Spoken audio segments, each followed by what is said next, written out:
سلامونه او درنښت پام وکړئ د دې سات خبرونو ته خو په سر کې هم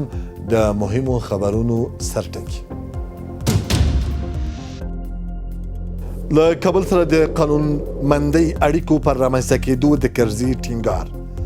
د هېواد پخواني ولسمشر حامد کرزي له پاکستانه غوښتي چې د افغانستان د کمزوره کولو پر ځای متقابل درناوي پر بنسټ قانون مندۍ اړیکو رامنځته کېدو ته هڅې وکړي.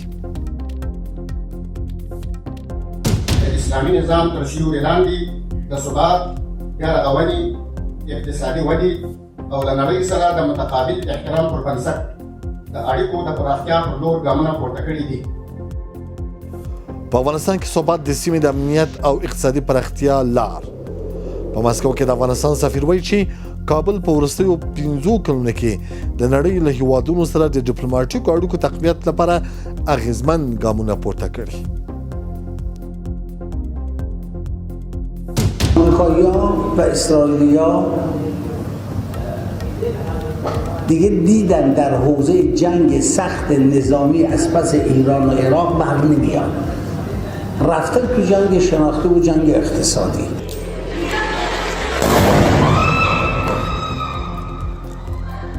پر ایران برید څخه د دفاع او پر نور بریدونو ټینګار. د امریکای ولسمشر ډونالد ټرمپ له ایران سره د جګړې په اړه له خپلې پریکړې دفاع کړې او ویلي دي که اړتیا وي 100 ځله به یې هم همدا کار کړی وای.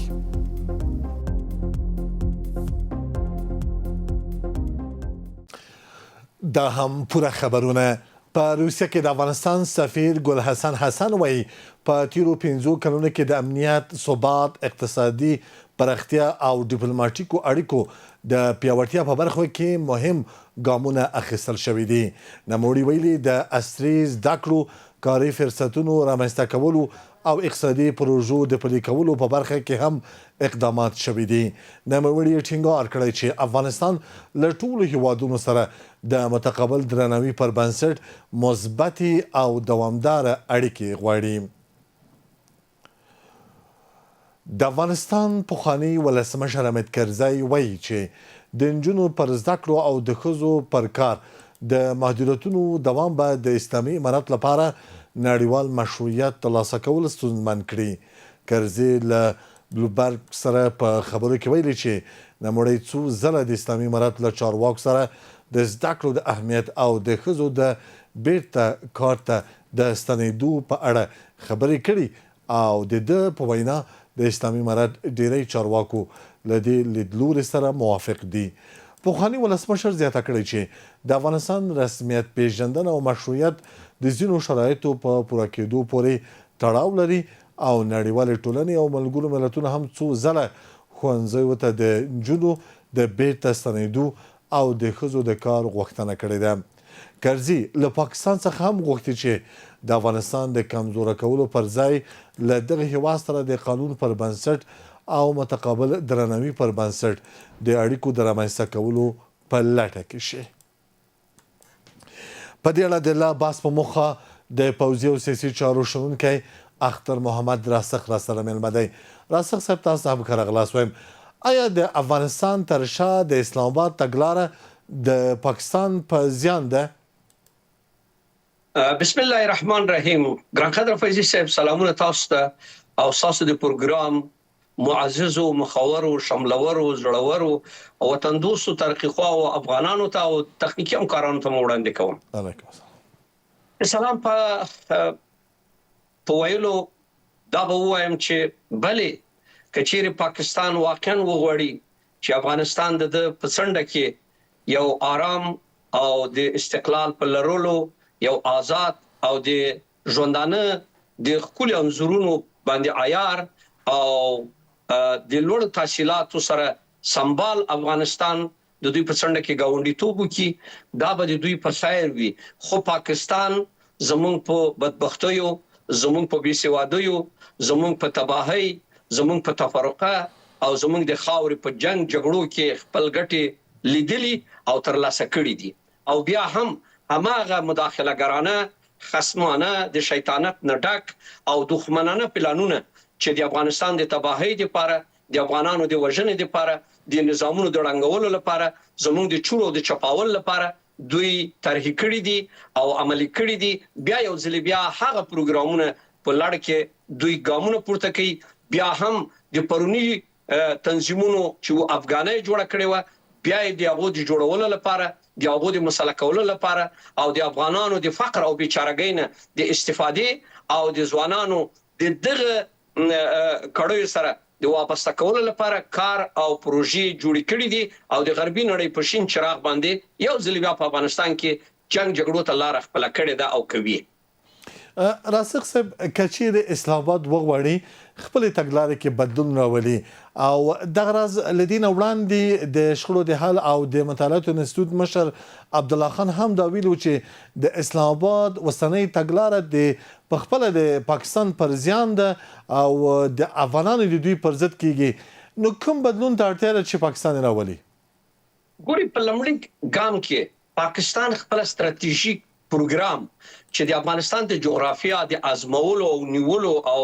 استعمالولو لپاره لري دا باید بدل کړي. دویم د افغانستان د ولس سره چې د اسلام تر چتر لاندې کوم د دوستۍ جامه اغوسته د اسلام آباد دا باید عقلم په عملی بڼه باندې د مسلمان هیواد لا ادرسه د خیر اندیشي او د خیر او د ښېګڼې د ښه روابطو لار خپل کې تر څو پورې د افغانستان سره د تجارت لار څونه چې پراخه کړي په هغه اندازه د پاکستان د ګټو لپاره ګټور تمامېږي او ګټه د پاکستان یعنی هغه چې د افغانستان کې امن وي او په دغه لوبه کې چې دوی پرون په دغه 500 کلو کې پاکستان ولوبېدی دغه لوبه ته باید تغییر ورکړي. ولې هغه لوبه د غربي نړۍ د جګړه‌ییزو او استخباراتي پروګرامونو لوبه و چې پاکستان یو څه مثبت لاسته راوړنې ترې واخیستې پیسې ټولې کړلې خو افغانستان جغرافیه د جګړو او د بدبختیو او د سلاو د استعمال په لابراتوار بدل کړي او په میلیونو افغانان مو شهیدان او په میلیونو کونډ ورند او یتیمان په یمو په غاړه سول چې دغه لوبه کې اوس د خپل د پاکستان جغرافیه ته هم دا لوبه ورداخله سوي دا په دې لوبه کې ورستر بلې خپل پاکستان هم په دې ور کې سوځيږي. نو زماله نظر کچېر پاکستان وغواړي او غوښتي وي او یا نظامی ګرانې جنرالانې استخباراتي کړۍ سیاسيونه یو وکړو چې آیا د افغانستان سره د خره روابطو د انسانيت او د اسلامیت روابط تامینولو کې ګټه ده او یا نه دغه 50 کال چې دوی دغه لوبه ویوړله چې هر نظام راځي نظام زموږ دوی رنګي د نظامونو د رنګولو لپاره دوی دغه مصارف چوکي او د هغه مصارف له ادرسه دوی زموږ اساسي قواوي سلور اساسي بنسټونه وړاندې کړل هم نظامی قوام وړاندې سوله هم اقتصادي قوام وړاندې سوله او هم سیاسي قوام وړاندې سوله هم اداري قوام وړاندې سوله دغه وړاندول د دوی په ګټه تمامه شوی نه ده مګر هغه د دغه سي پروګرامونو په عملي کولو کې دوی خپل ګټې لیدلې دي. خو زه فکر کوم چې پاکستان خپل بقا غواړي نو د افغانستان سره د خره روابطو د تجارت د لارې پراخول د ترانزیت د لارې پراخول او د انسانيت لا ادرسه او اسلامیت لا ادرسه یو ښه گاونډیتوب او د نړیوالو قوانینو په اصولو سره برابر ګامونه پورته کې تر څو پورې افغانستان ولس هم دوی سره د دوستۍ لاس وګد کی او د افغانستان دولت مداران هم د دوی سره د راکړې ورکړې او د رسمیت پیژندنې د لارې او د اصولو سره برابر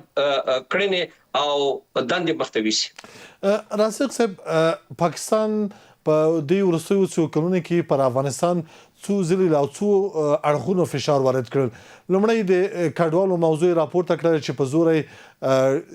کډوال راوشړل او دا لړۍ وس هم روانه ده. بیا پر افغانستان کې ملکی اهداف په نخښه کړل په د بیلابیلو پلمو لارې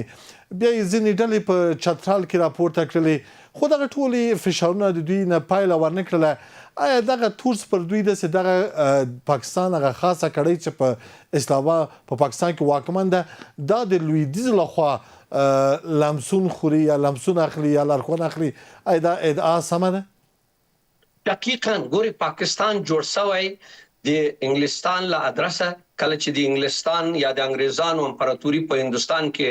ړنګه سوله پاکستان په د جوړ کړل چې د دوی نظامی استخباراتي اډه دلته وي بناء د دوه ملکونو په خاور باندې ظالمانه پریکړه